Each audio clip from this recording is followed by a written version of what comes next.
Millions of students use microscope every year, but very few actually know how this instrument works. So let's change that. In this video, let's understand the different terms related to the microscope and also what happens to the light when it enters into the microscope.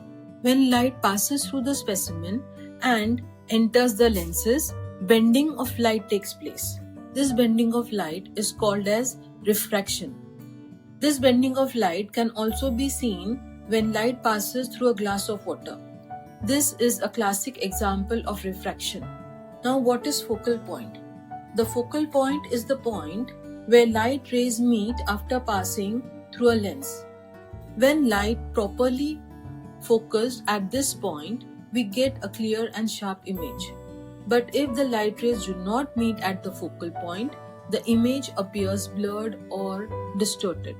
The distance between the center of the lens and its focal point is called the focal length.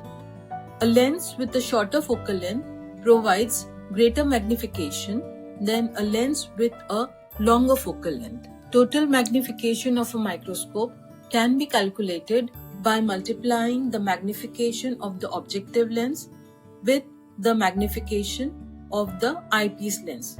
For example, if you use a 100x objective lens and a 10x eyepiece lens, the total magnification will be 1000 times.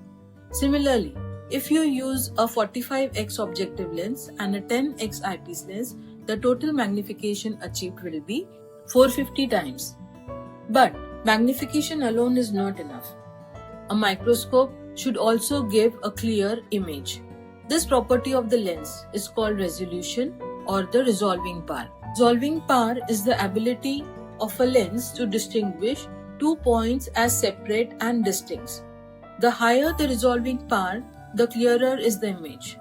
The two important factors which affect the resolution is, first, the wavelength of the light used, and second, the numerical aperture of the lens. Shorter wavelengths produce better resolution. However, visible light cannot be reduced below approximately 400 nanometers. The second factor is the numerical aperture. It is a measure of how much light can enter into the objective lens. A higher numerical aperture means better resolution and a clearer image. However, there is a trade-off. As numerical aperture increases, the working distance becomes smaller. Now, what is the working distance? Working distance is the distance between the objective lens and the specimen when the image is in focus. Let's look at the different objective lenses. The low power objective lens has the largest working distance of about 4 to 8 millimeters. Hence, the numerical aperture of the low power is less as small cone of light is entering into the objective lens. It is mainly used for locating and focusing the specimen.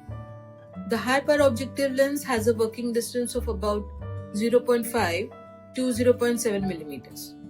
The cone of light entering into the objective lens is slightly increased. It provides greater magnification as compared to the 10x, but must be brought closer to the specimen. The oil immersion objective lens has the smallest working distance of about 0.1 millimeter. The cone of light entering into the objective lens is maximum. It gives the highest magnification and the best resolution among these lenses. So why do we use immersion oil? Normally, some light rays are lost when they pass through the specimen into the air. Immersion oil has a refractive index of close to that of glass, allowing more light to enter the objective lens. This improves image clarity and resolution. Now let's talk about the limitations of the bright field microscope. The biggest limitation is that many microorganisms are almost transparent and produce very low contrast. That's why they are usually stained before observation. So another limitation is magnification. Although magnification can go beyond 2000 times, image clarity decreases at very high magnification. Also, the wavelength of the visible light limits the resolving power of light microscopes, as wavelength of the light cannot go below 400 nanometer. Below 400 nanometer, we get the ultraviolet range and we can improve the resolution. But then the microscope will be the ultraviolet microscope. With electron beams, the wavelength is extensively reduced to 0.1 nanometer and resolution is drastically improved so that we can observe intracellular organelles. So how can we improve the image quality in light microscopes? We can do that by adjusting the amount of light using the iris diaphragm. We can use oil immersion objective lens for better resolution. We can use stains such as methylene blue, crystal violet or safranin.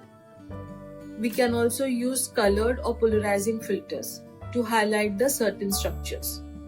And that's how a microscope helps us explore the fascinating microbial world hidden from our eyes. So stay curious and we'll catch up in the next video.